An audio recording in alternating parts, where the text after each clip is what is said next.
So that brought me to another issue in my life, something that I had been neglecting to face. Okay. I was morbidly obese at the time. I don't even know what to say, because, you know, okay, off camera, she had told me this, and I'm just shocked, because... What? Yes, I was morbidly obese before I had Aidan, and then of course after giving birth. Wow. So at that time, I'm sitting on the floor and I'm giving this 3-month-old massages.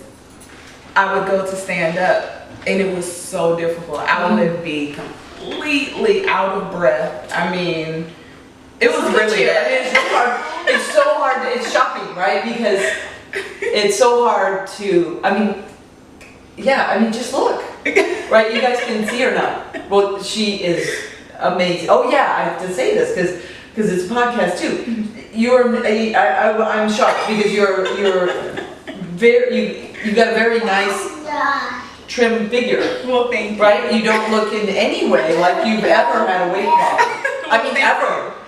Thank you for reminding me, Victoria, that I need to say this out loud because some of our people are just listeners, yes, right? Yes.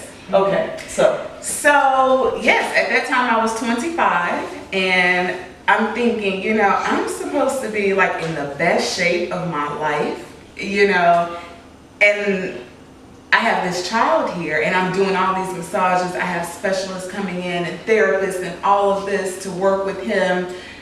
And how do I tell him, okay, you are going to have to exercise and stretch and eat properly so that you're not too heavy, so that if you could walk, and if walking is a possibility, weight is not an added stressor to that. Right. I couldn't understand telling him all of those things, and I couldn't even get up off of the floor. Yeah, right? So you're like, okay, I gotta walk my talk. Exactly. Yeah. I could not go with the do as I say, not as I do. I couldn't. So, you know, and I'm just sitting here thinking like, oh my goodness, something needs to be done. Yes. Will I be able to perform being morbidly obese if I can't even get up off the floor? Right. So I'm like, this weight has to go and it has to go quickly because I don't know what we're going to be up against. Yeah. So if he calls on me, if he needs me for something, I need to be able to do it. Right, absolutely. So now nursing was still very important to me because just reading up on the benefits of it, and in my mind it was still, you know what, that's one thing I can do to ensure that he has a healthy life. Yes. You know, even though he has all of these things going on, you know, he can still be healthy, right? You know, and that could be my contribution to his health and putting him on the right track. Absolutely. So, with that being said, I decided that I definitely wanted to nurse until 1. And after that, this weight needed to go. So, Aidan turned 1 in January, and I had a gastric bypass. Oh, okay. Yes. And I lost 147 pounds. Wow. Wow. Yes. And you really don't realize how much weight that is. That's a whole other adult that basically I was carrying around on my back. Yes. So I can't really carry another adult on my back and provide the care that my son needed at that time. Right. So this little guy was already like turning my world in a completely different direction. Yeah. You know, and it's like, what a blessing, right? Yeah. You either sit down and cry and whine about it, or you either say, hey, this is what it is, and where do we go from here? So that's what we did. So my grandmother came and helped me with Aidan because he was 1. My parents chipped in, like everyone just really, the family just really got involved. And yeah, so I would put Aidan in the stroller. I walked 5 miles a day. Whoa. Yeah, and so that was great too because that also introduced exercise and being out and living this healthy lifestyle. He was able to see that, and he was used to getting out and all of that from an early age. Right. Right, because something our audience doesn't know is that they're going to meet Aidan next week on the next show, but he is an amazing athlete, and so you're going to get an opportunity to meet Aidan and see him for yourself and see what an extraordinary human being your son is. Thank you. Yeah, and your daughter, you've seen her. Thank you. Yeah. So at that point, it was reiterating why I needed to do this, like walking 5 miles with him in the stroller. You know, it reminded me of why I was doing this. Right. And then for him, it was like, oh, okay, we're out, we're getting this fresh air every day. And it was putting him on the track of knowing that physical activity should be a part of your life. And Absolutely. Living a healthy lifestyle. Absolutely. Yeah. Wow, that's amazing. So now, what you were telling me before is that when you started, your career was something different Yes, than what you're totally doing now. different. So- Yes, I was an insurance broker. Yeah, so and my mom is in the insurance industry, so I mean, it was something, I was a natural at it. Yeah, it was just a part of my life, and I was very good at it. It was a great lifestyle. And so that was the reason why I said I would never get married and never have children. Right, got Because it. I'm the Sure. type of person, I'm either all the way in or all the way out. So I knew, and like I loved my career. And so I knew if I got married, I would be devoting myself to my husband. If I had kids, I would be devoting myself to my kids. And yeah. So, and sure enough, once my son came along, it's like, okay, I cannot be in and out. You know, I need to be present. I can't leave him in the hands of anyone else because I want him raised a certain way. I want him to be independent. I want him to be strong. I want him to be confident within himself. And that's something that I needed to be present for. You know, I didn't want to trust that with anyone else. Yeah. So I've always done hair. I've been having a clientele, honestly, since I was 13. So it's always been a side thing. Yes. So at that point, it became my main source of income. And that was scary in itself. So there were a lot of changes going on simultaneously. Sure. So by the time I got to the point of Aidan being 1 and me having my gastric bypass, I had also completely switched careers. Because right up until he was born, I was still an insurance broker. I was still traveling and everything, you know, life goes on. So that was that. In the middle of all of that, between birth and 2, Aidan had 10 surgeries on his shunt. Oh my goodness. So that was 10 times going into the brain. Oh wow. The shunt needed to be adjusted because there's a pump that you have to pump the right amount of fluid off of the brain in a timely manner. It can't be too fast, it can't be too slow. Right, because the pressure. Exactly. Yeah, they got to keep the pressure just right. Right. So, so between birth and 2, there were 10 surgeries. Our hospital stays ranged between 2 weeks and 1 month. Some stays were 2 weeks. Some were 3, and we've even stayed as long as 1 month in the hospital.